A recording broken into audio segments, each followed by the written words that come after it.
বাংলাদেশ পাকিস্তান খেলা হয়েছিল। বাংলাদেশ পাকিস্তানকে হয়টাইশ করে এখন ভারতের সাথে খেলা করছে। বর্তমানে হাসান মাহমুদ 3 উইকেট নিয়েছেন ভারতের পক্ষে। বাংলাদেশকে অভিনন্দন এবং হাসান মাহমুদকে অভিনন্দন। বাংলাদেশ দল এত শক্তিশালী হয়েছেন যে ভারত হাড়ে হাড়ে টের পাচ্ছে এখন। আমরা সবাই আমার বাংলাদেশকে ভালোবাসি এবং বাংলাদেশ টিমকে অভিনন্দন জানাই। আমরা যারা খেলা দেখছি, ভারত কত কথা বলে, বাংলাদেশ একটি ছোটোখাটো দল, এদের সাথে আর কি খেলবো। এখন বাংলাদেশ এত শক্তিশালী দল, তাদের সামনে আসলে তারা ভয়ে থরথর করে কাঁপে। আমি বাংলাদেশ দলকে অভিনন্দন জানাই।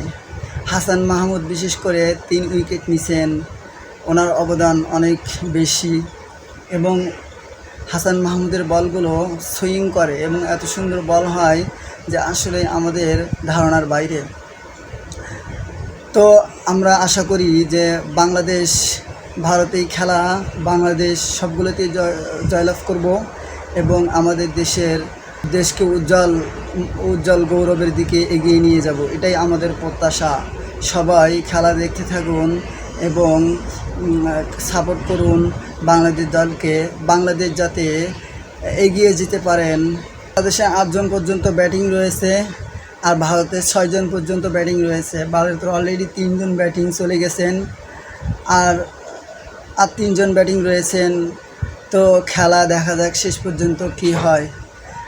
আমরা প্রত্যাশা এবং আশা করি বাংলাদেশ টিম সেরা টিম, বাংলাদেশ দল সেরা দল, এটাই আমাদের প্রত্যাশা।